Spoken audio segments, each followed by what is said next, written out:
So for today's edition of your February 6th questions, my February 7th answers, I've decided to do a video because I'm feeling lazy and don't want to type. So our first question, a very important question, asks, what are some of your favorite brews? Have you had anything recently that wowed you?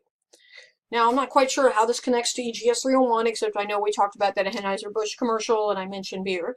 But I will tell you that you mentioned here the Woodburn chocolate mint imperial stout was yummy. I had a Woodburn like cherry cream stout that was also quite excellent at Ollie's. But in terms of my favorite beers, I would say Schlafly's coffee stout. That's enough about beer. The rest is all EGS. Okay. After reading the intro in CIRMA, I was wondering if we were going to be doing interviews in this class. That's a good question. We're not going to be doing interviews formally, but you might consider using interviews for your research project, for your final multimodal project. And in fact, keep in mind, it is a multimodal project and presentation, so you could videotape an interview and use that as part of your work. You could also use interviews to gather information. We can talk a little bit more about interviews as a research methodology because there are some things you should keep in mind when you conduct interviews, but you're not going to be required to do interviews. At least I don't foresee that, though that's a really good question. Can we use a workplace document for our own place of employment, or would you prefer us to choose one from a location we are not familiar with for the second short essay? Personally, I think it might be helpful to you to pick something that's actually from your workplace. That's something that you would be familiar with, that maybe you'd have something invested in understanding and thinking about. So you can choose something from your workplace, but you don't have to. Corporate citizenship. We kept talking about this. What exactly does it mean? So corporate citizenship has to do with the idea that, and it's relatively recent, that companies have a responsibility to the community beyond just a kind of economic one. So we, of course, understand that companies are driven by a sense of profit. Like, Anheuser-Busch produces beer not because they are trying to help humanity, but because they're trying to make a profit for their shareholders. They're trying to keep people employed, that sort of thing. When we talk about corporate citizenship, we're asking or thinking about how much is this company thinking about its relationship to people, to the individuals. How is it thinking about its ethical responsibilities? So when we talk about a company being a good corporate citizen or a bad corporate citizen, we're really thinking about how do they consider things beyond just the profit motive.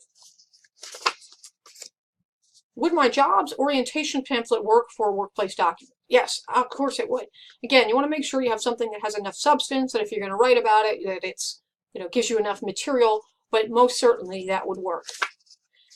Do you think that everyone is a writer in their own way? It seems that since all types of writing have become more public, would you agree with the ethics behind businesses using social media to background check employees and new hires? Well, so there's two questions there. First of all, I think that we're all writers to some extent. We often don't recognize ourselves as writers. That's something that I think CIRMA emphasizes when she talks about that the people that she talked to that are professional writers didn't really think of themselves as doing professional writing. And I notice this with my own students in my online tech writing classes, where students will say, I'm not a professional writer. I don't do, writing in the workplace. But then they list all these things that they do. And it might be something like, I keep our Facebook page updated, or I tweet regularly.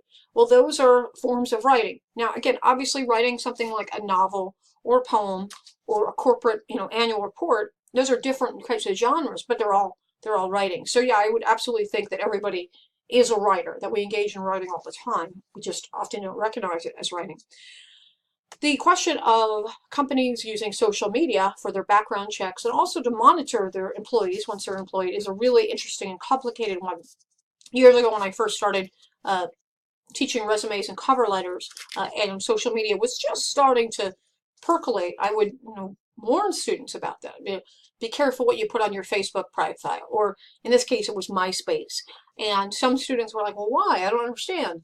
Well, now, of course, there are plenty of examples. We see it in the news all the time of people who apply for positions and maybe don't get them, or get fired from positions because of things that happen in social media. And so the question is, would I agree with the ethics behind it?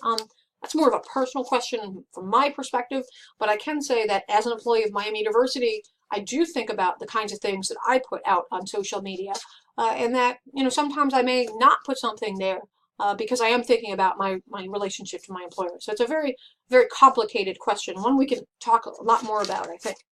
Good question. It says, imagination seems opposite to ethics and rhetoric. Is there anything we should know about imagination prior to reading further into Sermon's book? So chapter 1 talks more about her concept of imagination.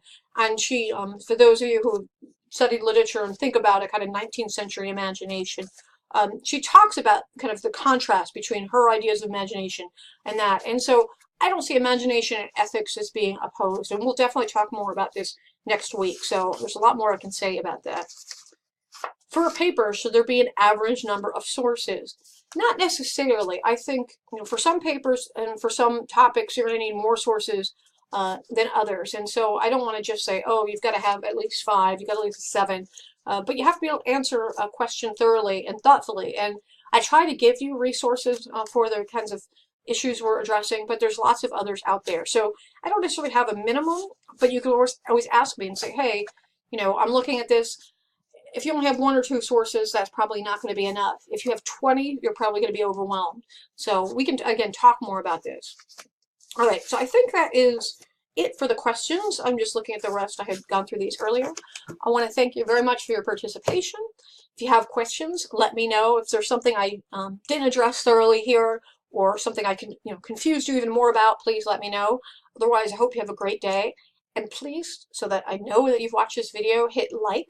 You don't have to like the video, but you have to like the video. So I look forward to seeing you this Monday. Have a great week.